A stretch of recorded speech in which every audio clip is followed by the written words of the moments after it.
जय हिंद दोस्तों, मैं दुर्गेश तिवारी आप सभी को अपने YouTube चैनल कमांडर क्लासेस में स्वागत करते हैं। आज हम जो पहले वीडियो देख रहे थे, इससे पहले हम लोग पढ़ रहे थे मध्यकालीन भारत का इतिहास। और मध्यकालीन भारत के इतिहास में हम लोग बहुत चीज जान चुके थे जो कि हम विदेशी यात्री जान चुके थे। तो और आज हम लोग पढ़ने वाले मुगल इंपायर। क्या पढ़ने वाले? मुगल इंपायर।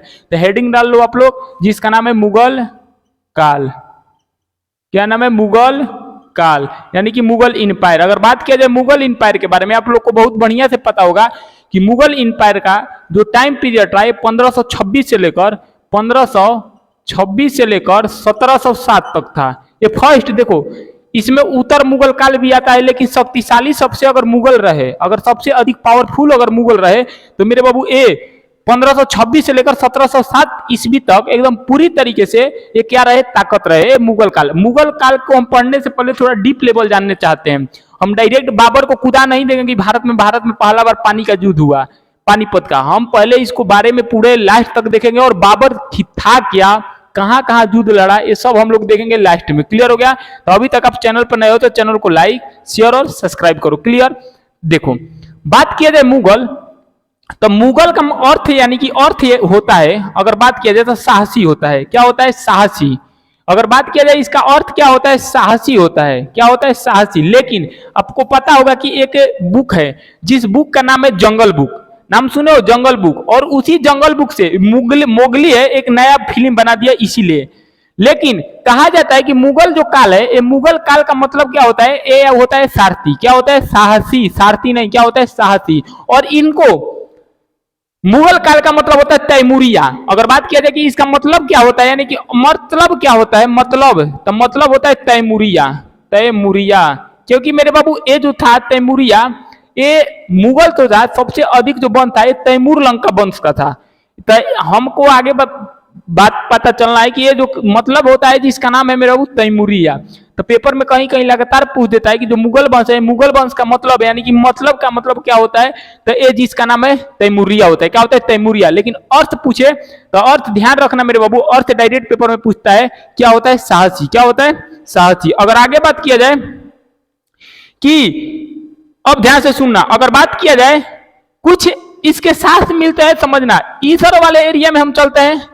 देखो, कुछ हम मैप देखते हैं। यहाँ पे एक जगह था जिसका नाम था फरगाना। हम पहले देखते हैं, अभी भारत में नहीं लाएंगे। यहाँ पे था जिसका नाम है फरगाना। क्या था? फरगाना। यहाँ पे एक जगह था जिसका नाम था काबुल। क्या नाम था? काबुल। पहले हम इसको मैप को समझते हैं, उसके बाद हम लोग धीरे धीरे आगे चलेंगे और मुगल काल को बहुत बढ़िया से विस्तारित से पढ़ेंगे और डीप लेवल से पढ़ेंगे। ऐसा नहीं है कि कोई भी आया उड़ाकर पढ़ा दिया। तुम कहीं भी पढ़े हो, किसी से भी पढ़े हो, एक बार यहाँ पे अगर पढ़कर देख लेना तब समझ में आ जाएगा कि कंटेंट में लेवल क्या होता है, तुम्हारा लेवल पता चल जाएगा। ये फरगाना हो गया, उसके बाद एक काबुल हो गया। फरगाना और काबुल। अगर आगे बात किया जाए फरगाना और काबुल, इधर जो था एक जगह था जिसका नाम था सफरगंज। क्या था? जिसका नाम था सफरगंज। ये तीन जगह था। मैप में समझना, तीन जगह था। आप लोग को समझ में आ रहा है तो बताओ, आगे चला जाए। अगर समझ में आ रहा है तो बताओ, किसी को डाउट नहीं है तो। अगर आगे बात किया जाए तो तीन जगह था जिसका नाम था, एक फरगाना था, और उसके बाद एक था काबुल था, और एक यहाँ पे था जिसका नाम था सफरगंज। अगर बात किया जाए फरगाना, अगर फरगाना में बात किया जाए तो फरगाना में एक राजा थे जिसका नाम था उमर शेख मिर्जा। क्या नाम था? उमर शेख मिर्जा। एक व्यक्ति थे जिनका नाम था मेरे बाबू उमर शेख मिर्जा। और एक यहाँ पे एक औरत इनकी थी जिनका नाम था कुतलू निगार खा।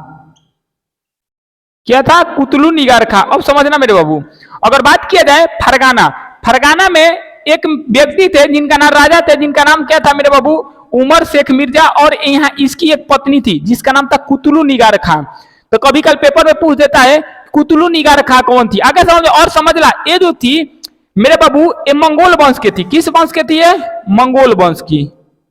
किस वंश के थी? मंगोल वंश की। ये जो था बाबर, बाबर सॉरी, ये उमर शेख यानी कि बाबर का पिता, ये मेरे बाबू तैमूर वंश का 5वीं पीढ़ी का था। 5वीं पीढ़ी का था। ये कौन था मेरे बाबू? जिसका नाम क्या था? उमर शेख मिर्जा।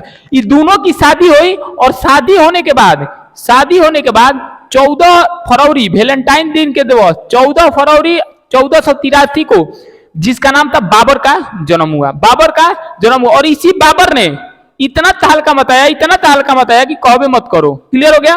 तो ध्यान रखना 14 फरवरी 1483, 14 फरवरी 1483 को, 14 फरवरी 1483, 14 फरवरी 1483 को किसका जन्म हुआ?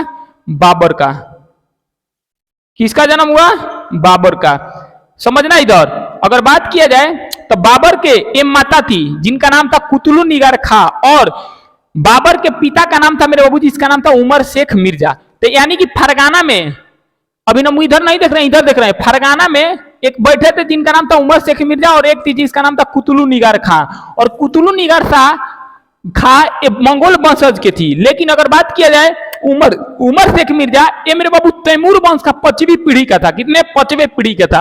अगर बात किया जाए कि इन दोनों के बीच में एक लड़का हुआ जिसका नाम है 14 फरवरी 1483 को, जिसका नाम था बाबर। क्या नाम था? बाबर। और ये गद्दी पर बैठना चाह रहा था, ये गद्दी पर बैठना चाह रहा था जिसका नाम था बाबर। बाबर की एक दादी थी चाहे नानी थी, कहीं पेपर में पूछ देता है कि इनकी दादी थी या नानी थी। कितना बार पेपर, तो कहीं कहीं बुक में इनको दादी लिखा गया है, कहीं कहीं बुक में नानी लिखा गया है। तो कहीं कहीं पेपर में दादी, कहीं कहीं पे नानी, जिनका नाम था आयशा बानो बेगम। आयशा बेगम का था, आयशा बेगम। और इन्होंने मात्र केवल 11 साल, किसको? 11 साल में गद्दी पर बैठा दी। इनकी दादी थी जिनका नाम क्या था? बाबर की दादी थी जिनका नाम था आयशा दौलत बेगम। कहीं कहीं बुक में इनको दादी भी लिखा है और कहीं कहीं बुक में इनको नानी भी लिखा है। अब समझना, 11 महीना यानी कि मेरे बाबू बाबर को गद्दी पर कौन बैठा दिया? आयशा दौलत बेगम। कहीं कहीं पे दादी लिखा है, कहीं कहीं पे नानी लिखा है। और इनको गद्दी पर बैठा दी जिनका नाम था बाबर को, इनकी नानी। अगर बात किया जाए कब बैठा दी, तो मेरे बाबू 1494 में। कब बैठाई थी? 1400। अगर बात किया जाए बाबर को गद्दी पर कब बैठा दी? 1494 में। अब देखो ना कि जन्म लिया 84 में, अब बैठा दिया कब? 1494 में। 11 महीना, 11 साल 8 महीना 4 दिन में। क्लियर हो गया? ये इनको गद्दी पर बैठा दी जिनका नाम क्या था? मंगोल के शासक थे। आगे समझ में?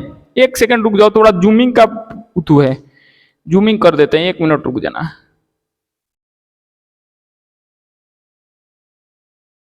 अब सही है? चलो, अगर बात किया जाए आयशा दौलत बेगम, ये इनकी दादी थी, यानी कि इनको क्या बैठा दी? इनकी गद्दी पर बैठा दी 1494 में। और 1494 में इनको गद्दी बैठा दी तो मेरे बाबू केवल 11 साल 8 दिन, यानी कि 11 साल 8 महीना 4 दिन के थे, जिनका नाम क्या था? बाबर। बाबर जब गद्दी पर बैठा था तो 11 साल 8 महीना और 4 डे, केवल इतना का था। तब एक गद्दी पर बैठ गया जिसका नाम था बाबर। और बैठाने वाली कौन थी? जिनका नाम था आयशा दौलत बेगम। इनको गद्दी पर बैठा दिया। और गद्दी पर बैठाने के बाद इनकी धीरे, अगर क्वेश्चन पूछेगा कि भारत में कबूतरबाजी होता है ना, कि भारत में, इंडिया में कबूतरबाजी बोलो, अच्छा इश्कवादी बोलो, इश्कवादी का मतलब होता है प्यार वारे। सब चालू किया था बाबर। कौन चालू किया था? बाबर। तो पेपर में क्वेश्चन पूछेगा कि बताओ भारत में कबूतर उड़ाने का मतलब होता है कबूतर को उड़ाना, ये किसने चालू किया था? बाबर। और इश्कबाजी किसने चालू किया था? बाबर। और ये गद्दी पर बैठा 11 साल 8 महीना और 4 दिन, 11 साल 8 महीना और 4 दिन में गद्दी पर बैठ गया। क्लियर हो गया? किसी को डाउट है? जिसको डाउट है बताओ, आगे चला जाए। चलो आगे अगर बात किया जाए तो 1494 में गद्दी पर बैठ गया। अब समझना है, अब क्या चाह रहा था बाबर? ये बाबर पूरी तरीके से ये सफरगंज को जीतना चाह रहा था। किसको जीतना चाह रहा था? सफरगंज को, जिसका नाम था बाबर। बाबर ने पूरी तरीके से अपने बुक में लिखा है कि हमने किस पे अधिकार जमाने के लिए जीते थे, तो ये जीतना चाह रहा था जिसका नाम था सफरगंज। क्या जीतना चाह रहा था? सफरगंज। सफरगंज पे अपने बुक में लिखता है कि 5 बार आक्रमण किए। कितने बार आक्रमण किए? 5 बार। और इसके यहाँ पे चाचा बैठे थे इस सफरगंज में, इनके बाबर के सफरगंज में बाबर के चाचा बैठे थे जिनका नाम था अमर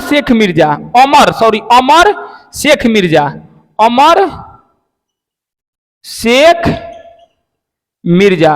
और बाबर अपने बुक में लिखता है और बोलता है कि हमने सफरगंज पे चाचा का अधिकार था, लेकिन सफरगंज जीतने के लिए हमने 5 बार आक्रमण किए। कितना बार आक्रमण किए? 5 बार आक्रमण किया। और 5 बार आक्रमण में कहता है बाबर कि हमने 3 बार जीते और 2 बार हार गए।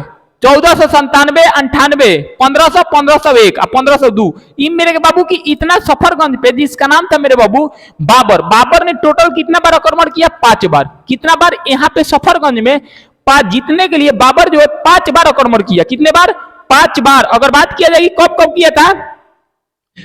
1497, 98, 1497, 97, 98।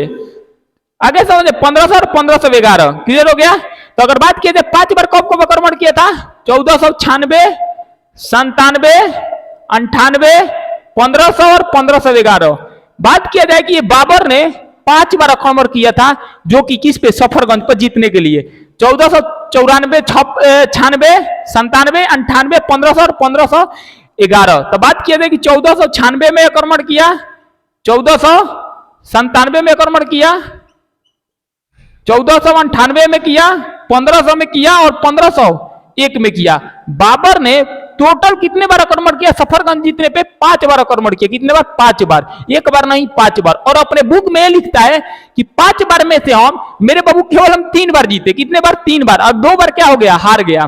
तो ध्यान रखना, ये क्वेश्चन पेपर में कितना बार पूछ चुका है कि ए कुतुलू निगार खा, इनकी मम्मी का नाम था कुतुलू निगार खा। और कहीं कहीं बुक में मेरे बाबू उनको, इनकी जो दादी है, दादी को नानी लिख देता है कहीं कहीं बुक में। तो आप लोग ध्यान ये मत देना कि कहीं कहीं बुक में नानी लिख देता है और दादी भी लिख देख रहे थे कि जो मतलब यानी कि तैमूरिया वंश। अगर बात किया जाए कि सफरगंज, यानी कि सफरगंज पे इसका अधिकार था चाचा का, जिसका नाम था अमर शेख मिर्जा। और 1496 में आक्रमण बाबर किया और बाबर ने यहाँ पे मेरे बाबू क्या हो गया? हार गया। फिर उसके बाद क्या किया कि 1497 में यहाँ पे आक्रमण किया, जिसका नाम है सफरगंज। यहाँ पे बाबर जीता और बाबर ने जीतने के बाद यहाँ जो फरगाना है ना, फरगाना में इसका भाई विद्रोह कर दिया। और भाई विद्रोह करने के बाद ये मेरे बाबू यहाँ से छोड़कर चला आया फरगाना। जैसा ही फरगाना आया तो ये हाथ से जा चुका था, जिसका नाम क्या है? सफरगंज।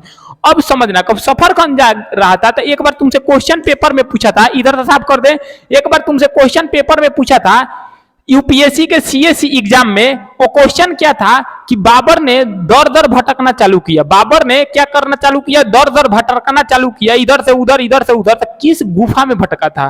ये बहुत टॉप लेवल के क्वेश्चन है कि बाबर जो भटकना चालू किया था, बाबर ने जो भटकना चालू किया, भटकना तो किस गुफा में भटका था, यानी कि किस पहाड़ के गुफा में भटका था? तो लिख लेना खोजंद की गुफा है। ये क्वेश्चन पूछा हुआ था, खोजंद की गुफा में ये भटकना चालू किया था। ये यूपीएससी सीएससी का एसएस स्टेट कमांडेंट 2023 में भी एग्जाम हुआ था, उसी में पूछा था कि जो बाबर है, बाबर ने भटकना जो चालू किया था, ये किस गुफा में भटकना चालू किया? तो लिख लेना मेरे बाबू, ये खोजंद की गुफा में भटकना चालू किया। इसके बाद यहाँ पे मेरे बाबू फिर इन्होंने, बाबर ने 1501 में, फिर बाबर ने 1501 में आक्रमण मारा। और उसके बाद क्या किया कि पहले बाबर ने किसको जीता? बाबर ने यहाँ पे फिर आकर फरगाना को क्या कर लिया? फरगाना को बाबर ने फिर जीत लिया। बाबर ने जीत लिया। कब यहाँ से भटकना चालू किया तो बाबर यहाँ पे जीत गया। उसके बाद बाबर ने यहाँ पे लड़ाई लड़ा। उज्बेक नेता थे, एक उज्बेक नेता थे जिनका नाम था मेरे बाबू सेवानी खां। एक उज्बेक नेता थे, क्या नाम थे? उज्बेक नेता थे और जिनका नाम था मेरा बाबू सेवानी खां। उज्बेकिस्तान के क्या नाम था? सेवानी खां। बाबर ने अपने किताब में लिखा है कि इस उज्बेक नेता से बाबर ने लड़ाई लड़ा 1501 में, 1501 में, जिसे बोलते हैं सर ए पुल की लड़ाई। सर ए पुल का लड़ाई, सर ए पुल की लड़ाई लड़ा, जिसका नाम है बाबर। और बाबर ने यही सेवानी खां से तुगनामा नीति, कौन सी नीति? तुगनामा नीति सीखे थे। क्वेश्चन पूछा हुआ है कि बाबर ने इसी, जिनका नाम है सेवानी खां, इसी सेवानी खां से जो क्या थे? उज्बेक नेता थे। क्या थे? उज्बेक नेता। इन्हीं से मेरे बाबू तुगलामा नीति, कौन सा नीति? तुगलामा नीति जीता था। तो क्वेश्चन तुमसे डायरेक्ट पूछेगा कि बाबर ने तुगलामा नीति किससे सीखे थे? जिनका नाम था सेवानी खां से। किससे सीखे थे? सेवानी खां से तुगलामा नीति सीखे थे, जिनका नाम था बाबर। बाबर ने यहां से तुगलामा नीति सीखने के बाद अब क्या हुआ कि वो धीरे धीरे अपना बढ़तस बढ़ाते चल गया और धीरे धीरे मेरे बाबू शिवानी का यानी कि तोल मगा और 1511 में फिन क्या किया कि 1511 में फिन यहाँ पे अटैक मारा। अब 1511 में फिन क्या कर लिया, जीत गया सफरगंज। यहां तक क्लियर हो गया। तो बाबर देख रहे हो बाबर कितना साहसी था मेरे बाबू। बाबर को माना जाता है बाबर बहुत साहसी था, आया समझ में। और बाबर ने फिर किसको जीत गया, सफरगंज को 1511 ईस्वी में जीत गया। बाबर ने फिर 1511 में सफरगंज को जीत गया। और जीतने के बाद ये पूरी तरीके से बाबर फिर अपना धीरे धीरे आचार प्रचार करने लगा। फिर यहाँ पे है जिसका नाम है काबुल। फिर है काबुल। काबुल में 1504 में फिर बाबर क्या कर लिया, जीत गया। 1504 में बाबर ने किसको जीत गया, काबुल को। तो क्वेश्चन पूछेगा कि काबुल को बाबर ने कब जीता था, 1504 में। और यहां से धीरे धीरे अपना जो विस्तार है बाबर बढ़ाना चालू कर दिया। क्लियर हो गया। और इसके बाद अब भारत में इनको आने के लिए तैयार हो गया। देखो बाबर ने पानीपत का जो लड़ाई लड़ा था, पानीपत के जो बैटल लड़ा था, उससे पहले भारत में वो मेरे बाबू 4 बार लड़ाइयां लड़ गया था। पांचवा आक्रमण था जिसका नाम था पानीपत। उससे पहले बाबर 4 लड़ाइयां लड़ गया था जिसका नाम था बाबर। क्लियर हो गया। तो आगे वाले वीडियो में इसके हम आगे देखेंगे। क्लियर हो गया। तो पढ़ो बाबू, पढ़ाई करो। बिना पढ़ाई किए हुए दुनिया में कुछ नहीं मिलती। अगर दूसरे के भरोसे अगर बैठोगे ना, दूसरे के भरोसे, तो तुमको केवल उतना मिलेगा। धाका मुखी खाने से बेहतर है कि तुम अपना सीढ़ी एक एक रोड चढ़ो, तब सिलेक्शन होगा। लेकिन तुमको लग रहा है कि सिलेक्शन हो जाएगा, इतना आसान बात है। अपने दिमाग से देख लो CHSL का कट ऑफ कितना गया है। अपने मजाम से उठाकर देख लो कि जो फाइनल रिजल्ट है CHSL का कट ऑफ कितना गया है बाबू। अब देख लो कि उस हिसाब से तुमको पढ़ाई कितना करना पड़ेगा। पढ़ाई बहुत इस लेवल का करना पड़ेगा, तब सिलेक्शन होगा। आज के जमाने के बाद बता रहे हैं, आज के जमाने के बाद। नहीं तो फिर तो उसके बाद तो तुम्हारे हाथ में कि तुम पढ़ाई करोगे नहीं करोगे, तुम्हारे हाथ में। हम मेरा काम है केवल बताना, तुम्हारा काम है मेरे बाबू पढ़ना। तो तुम पढ़ सकते हो तो ठीक है, नहीं पढ़ सकते हो तो भगवान जाने। तो तुम अपने आप को इतना जबरदस्त बनाओ कि लगे कि हाँ हम मेरे बाबू कुछ पढ़ाई किए हैं। ठीक है। तो अपने आप को दूसरे से बेहतर बनाओ। दूसरा क्या कर रहा है क्या नहीं कर रहा है उसके बारे में सोचो। तुम अपना देखो कि तुम क्या कर सकते हो, तुम अपना 100% दो। दुनिया का काम है कहना, तुम अपने अंदर पढ़ाई नहीं कर सकते हो तो अपने अंदर मोटिवेशन जगाओ, मोटिवेशन का पूरा चीज जगाओ, तब देखो। नहीं तो फिर उसके बाद दुनिया यही हाल हो जाएगा कि बस दुनिया धीरे धीरे भटकता रहोगे, बस दुनिया खोजते रहेगी। आगे समझते हैं। इसीलिए पढ़ो और मिलते हैं अगले वीडियो में। तब तक के लिए अपना ध्यान रखना। जय हिंद, जय भारत। और ध्यान रखना, पढ़ते रहना। क्लियर हो गया। चलो।